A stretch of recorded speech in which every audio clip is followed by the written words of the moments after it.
رمضان المبارک کا مہینہ اللہ رب العزت کی طرف سے ایمان والوں کے لیے ایک بہت بڑا تحفہ ہے، رحمت کا مہینہ، مغفرت کا مہینہ ہے۔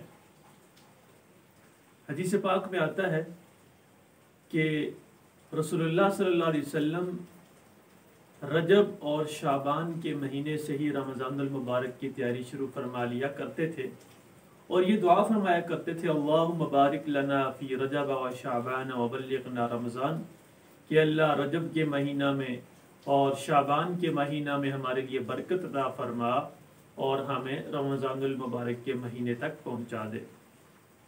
اور یہ شعبان کا مہینہ جس کے آخری دن چل رہے ہیں، یہ در حقیقت اب رمضان کی تیاری کے دن ہیں۔ شعبان کا مہینہ رمضان کی تیاری کا مہینہ ہے۔ رمضان کی تیاری کا مطلب کیا ہے کہ ہم رمضان کے مہینے میں ایسی حالت میں داخل ہوں کہ ہم اپنی ساری برائیوں کو چھوڑ چکے ہوں۔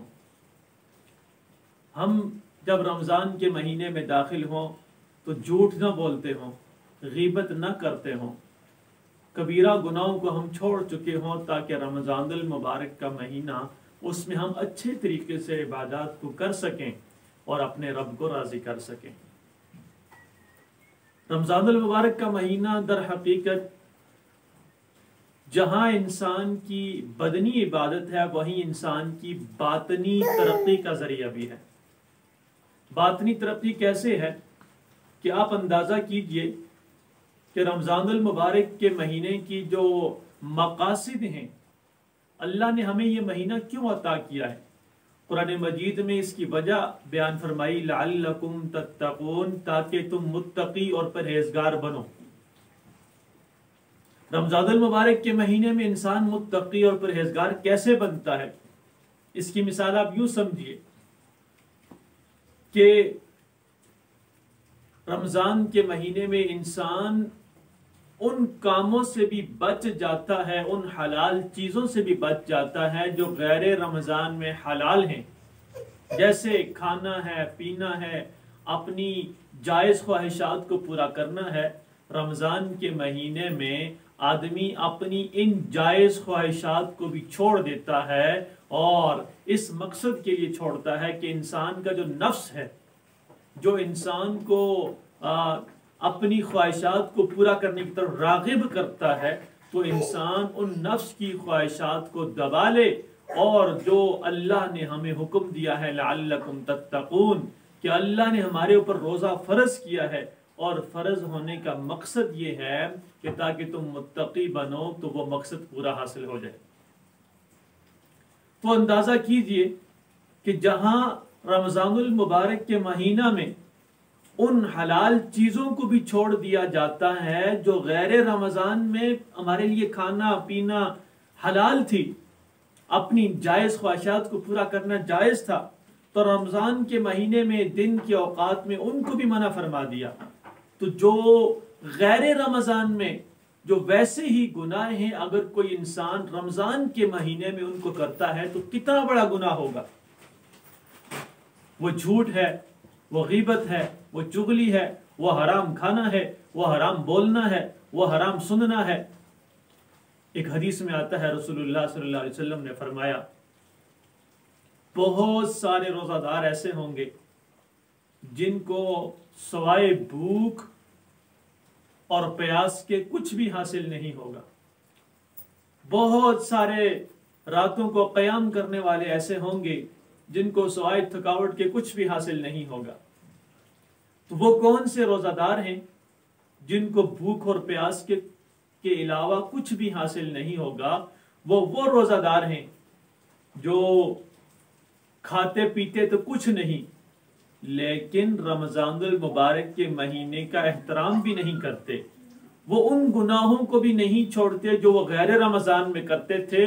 وہ گناہ جو غیر رمضان میں بھی گناہ تھے، وہ آنکھوں کا غلط دیکھنا ہے، وہ زبان کا غلط بولنا ہے، جھوٹ بولنا، غیبت کرنا، گالم گلوچ کرنا، کانوں سے غلط سننا ہے، حرام مال وہ کمانا ہے، اس کو حاصل کرنا ہے۔ یہ ایسے گناہ ہیں جو رمضان کے علاوہ بھی گناہ ہیں، اگر کوئی انسان ان کو رمضان المبارک کے مہینے میں کرتا ہے تو اس سے بھی زیادہ گناہ ہوگا۔ رمضان کا مہینہ تو ایسا مہینہ ہے جس میں اللہ نے حلال چیزوں کو کھانے پینے، جائز خواہشات کو پورا کرنے سے روک دیا، تو حرام چیزیں کیسے انسان کر سکتا ہے؟ اس لیے فرمایا لعلکم تتقون، تاکہ تم متقی بنو۔ یہ تقوی اور پرہیزگاری کیا ہے؟ کہ انسان کے دل میں ہر وقت اللہ کا خوف موجود ہو کہ میں جو کر رہا ہوں میرا اللہ مجھے دیکھ رہا ہے۔ رمضان کا مہینہ ہے، دن کا وقت ہے، انسان کو سخت بھوک لگی ہے، سخت پیاس لگی ہے، لیکن وہ کھانا بھی اس کے پاس موجود ہے، پانی بھی اس کے پاس موجود ہے، وہ کھاتا نہیں ہے۔ کیوں نہیں کھاتا؟ میرا اللہ مجھے دیکھ رہا ہے، میرے اللہ نے مجھے منع کیا ہے رمضان کے مہینے میں۔ وہ پیتا نہیں ہے، سخت شدت کی پیاس لگی ہے، پانی موجود ہے، کوئی دیکھنے والا نہیں ہے، وہ کیوں نہیں پیتا؟ کہ میرے اللہ نے مجھے منع کیا ہے۔ اپنی جائز خواہشات کو نہیں پورا کرتا، میرے اللہ نے مجھے منع کیا ہے۔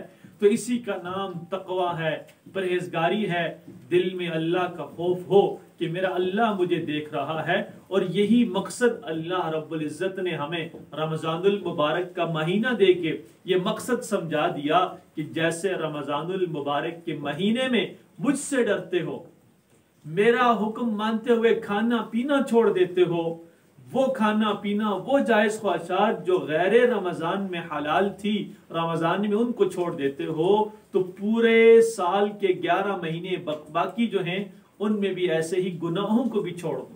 یہ مقصد ہے رمضان کے مہینے کا۔